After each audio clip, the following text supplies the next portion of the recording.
Hi everybody, this is a little acrylic painting. A long time I have done any editing and thought about a painting that would be worth something. I think the idea behind this was I often see artists do a bit of yellow as a base color and then paint over. And I wanted to try that.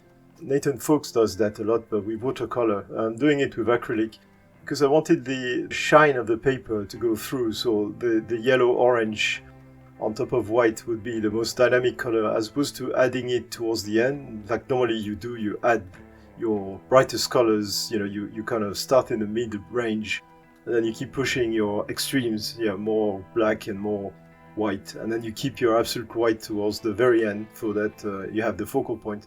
And for this one I was thinking I'm going to put the brightest color on the background, and I'm going to cover everything with sort of average color and opposite on the color wheel, if you will. So bluish, purple, green, things like that, as you can see me there doing. And I'm going to slowly build it up like that and leave some of the yellow transparency behind that image there. Just to see if it would be more dynamic. I don't think I've done that before. I may have done that once or twice, but this was really a deliberate experiment. I think it was more like a haphazard that I did that before. The idea was always the same, just a fun painting. I'm doing a lot of work for university at the moment, marking, preparing classes, organizing lots and lots of things. So I don't want to think too much when I do my paintings. I just want to go with the first idea I have. I had this idea of this lady being sexy in the jungle, and she crashed maybe somewhere. And the idea is that she's in the jungle and there's like shadows, this really cool thing, effects that you see when you're in the forest, where you have long shadows of leaves and the sun goes through the leaves. So above her there'd be giant trees of some sorts with big leaves, and the sun would be going through here and there. Now I thought after that I could have done that as well with the airplanes. The airplane was a sort of an afterthought. I didn't use any reference, but I just thought she needs to have a little reason why she's there.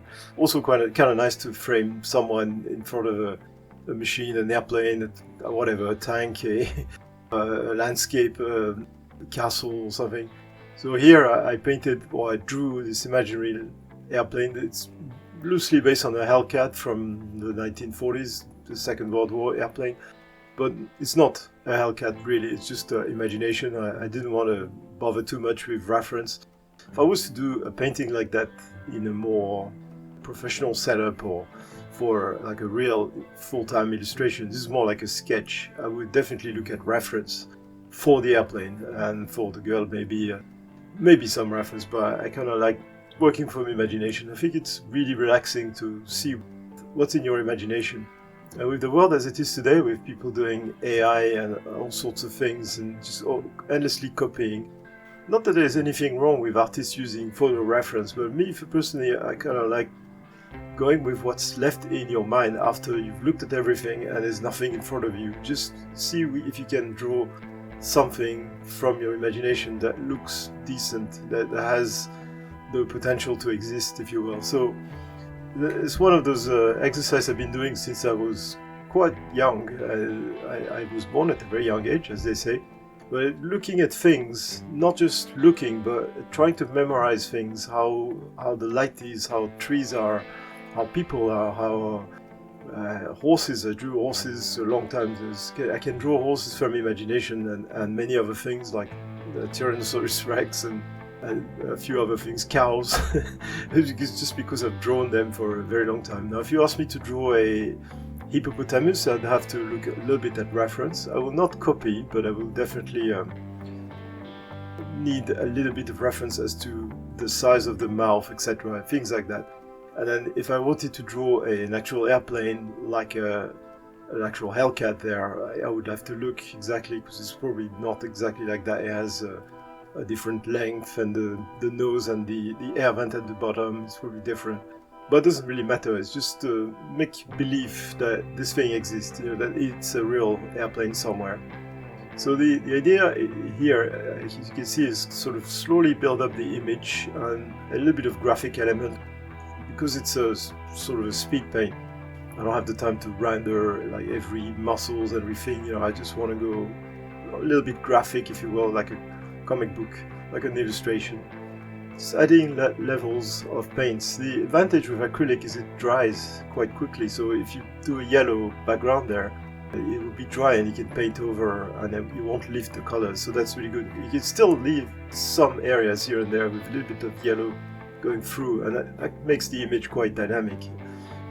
One of the things that I'm the most interested in is the imperfection, because with the advance of computer graphics and AI and all that stuff, images are so perfect that we almost lose the human, the imperfection, which makes somebody's style, some personality.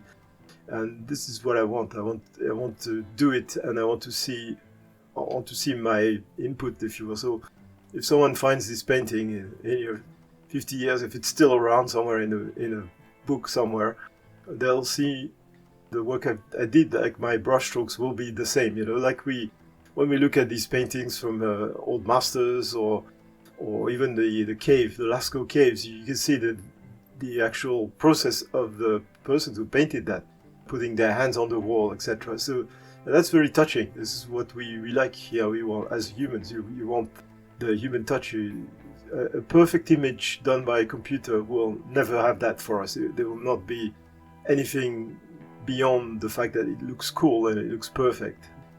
You're not going to relate to anybody there.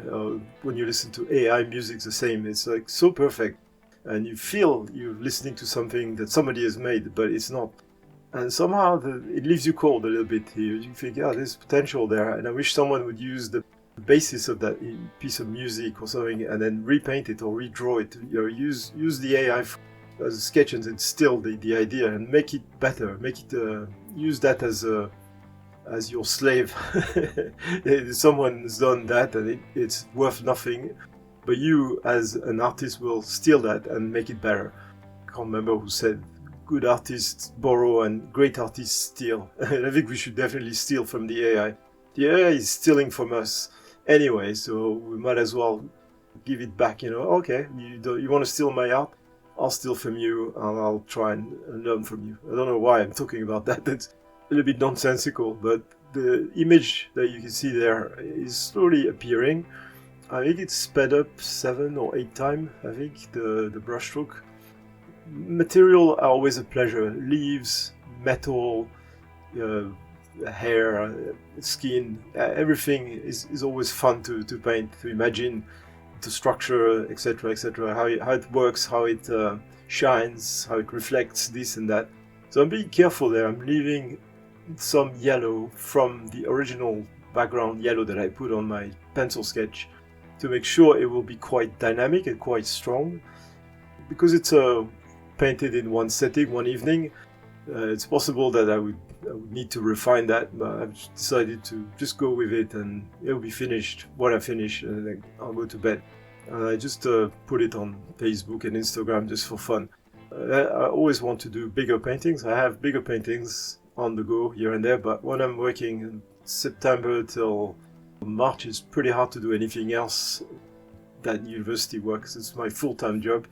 Teaching, preparing classes, marking, answering emails, doing art direction, all these things, they take a long time, plus all the meetings, etc. So when you're teaching, it is a full-time job. It does take all your energy. So if you have energy to do a little bit of something else, it should be fun. It should not be a drag, like I need to learn this instrument, this piece of software, because it's going to drain you. If you're exhausted already, you will not survive too much effort like that. So this is why I want to do my painting. It's just release. It's just having fun, have a vague idea of what I want to achieve and learn, and I do a lot of them, lots of little paintings, just for the sake of creating something. So I have like probably hundreds of paintings, and sometimes I will use watercolor, sometimes just black ink, sometimes acrylic. Well, acrylic I like because it dries quickly. The colors are quite dynamic, and I use these Liquitex acrylics. They're so powerful, like the color is so strong. I did a couple of comics more than 20 years ago using entirely just acrylic, and the color is still super dynamic. Granted, it's been preserved inside a portfolio, and that's all fair. It's not outside, but it's still pretty strong because acrylic, I think, is the same sort of medium that is used for wall paintings. So it's strong, it has a plastic feel to it.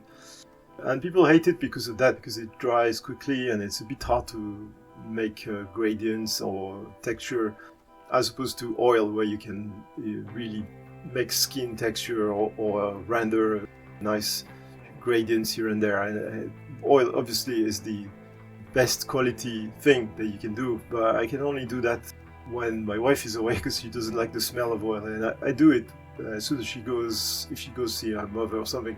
I have the room to myself. I spend a week just painting with oil. It stinks and it's great. You can't do that with children around or anything because it's a bit toxic, even with the non-smelly oil painting one. The acrylic, on the other hand, you can do at any point all the time. Now there are mediums that you can use that mix with the acrylic and slow it down, slow the drying process.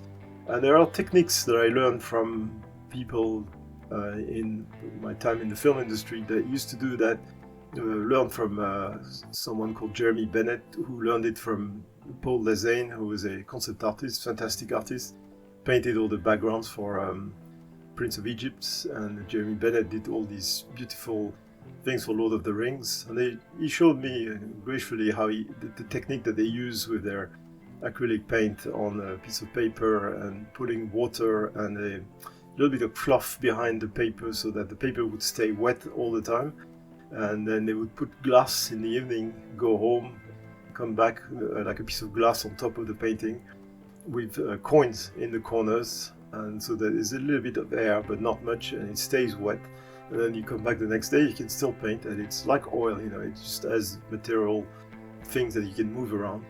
The other way to do it is obviously layers, because acrylic is really good for that. You do a layer like I did and another layer. I really don't like when something is too clean because it stops moving. And for me, what I'm more interested in is life, something that is moving, that you can see moving in front of your eyes. It's just an illusion, obviously, because nothing is moving. But the image is purposely not rendered perfectly everywhere, just so that it keeps moving. Alright, so I'll just let this painting finish by itself, and I hope you enjoyed this little tutorial. See you next time.